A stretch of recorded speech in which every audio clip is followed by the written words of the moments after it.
मैं श्रीमती प्रेम परिहार। आज हम आरबीआई एक्ट के बारे में जानकारी प्राप्त करेंगे। किसी भी देश की मौद्रिक व्यवस्था को सुदृढ़ और सुचारू रूप से चलाने के लिए केंद्रीय बैंक की आवश्यकता होती है। केंद्रीय बैंक के अभाव में मुद्रा का नियमन और नियंत्रण करना एक कठिन कार्य हो जाता है। इसके लिए सबसे पहले 1896 में वारेन हेस्टिंग्स ने केंद्रीय बैंक स्थापना का सुझाव दिया था और 1913 में चैम्बरलिन आयोग ने भी केंद्रीय बैंक की स्थापना के बारे में सरकार को बताया था, लेकिन सरकार ने इसकी सुझावों को नज़रअंदाज करते हुए तीनों प्रेसिडेंसी बैंकों बंगाल, मद्रास और कलकत्ता को एकीकृत कर एक केंद्रीय बैंक बना दिया गया।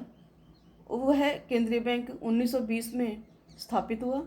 इसमें इंपीरियल बैंक के नाम से जाना जाता था।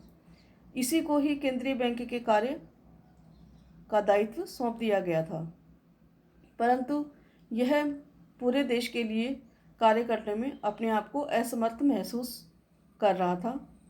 1926 में पुनः हिल्टन यंग आयोग ने केंद्रीय बैंक की स्थापना और उसकी आवश्यकता पर जोर दिया,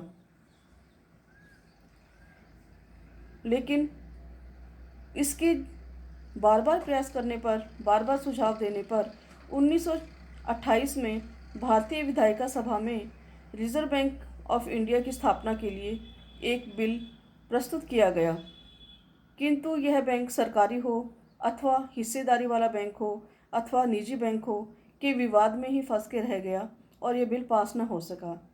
पुनः केंद्रीय बैंकिंग जांच आयोग समिति ने 1931 में रिजर्व बैंक की स्थापना करने के लिए सरकार को सुझाव दिया, जिसके बनिस्पत 8 सितंबर 1933 को रिजर्व बैंक ऑफ इंडिया की स्थापना के लिए भारतीय विधायिका सभा में एक दूसरा बिल प्रस्तुत किया गया, जो अंततः पास हो गया और 6 मार्च 1934 को उस पर तत्कालीन वायसराय के हस्ताक्षर होने पर भारतीय रिजर्व बैंक अधिनियम 1934 अस्तित्व में आया और 1 अप्रैल 1935 से रिजर्व बैंक ऑफ इंडिया ने विधिवत रूप से कार्य करना प्रारंभ कर दिया।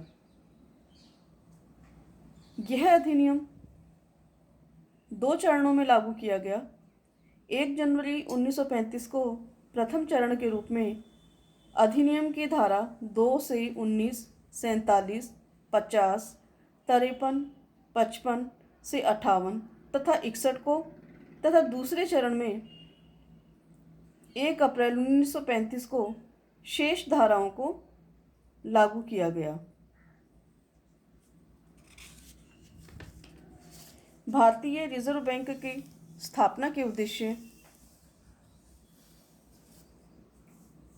भारतीय रिजर्व बैंक की स्थापना देश हित में मुद्रा तथा साख व्यवस्था पर नियंत्रण स्थापित करने के लिए की गई, रुपये के आंतरिक एवं बाह्य मूल्य में स्थायित्व रखना और सार्वजनिक ऋणों की व्यवस्था करना इसका अन्य कार्य रहा।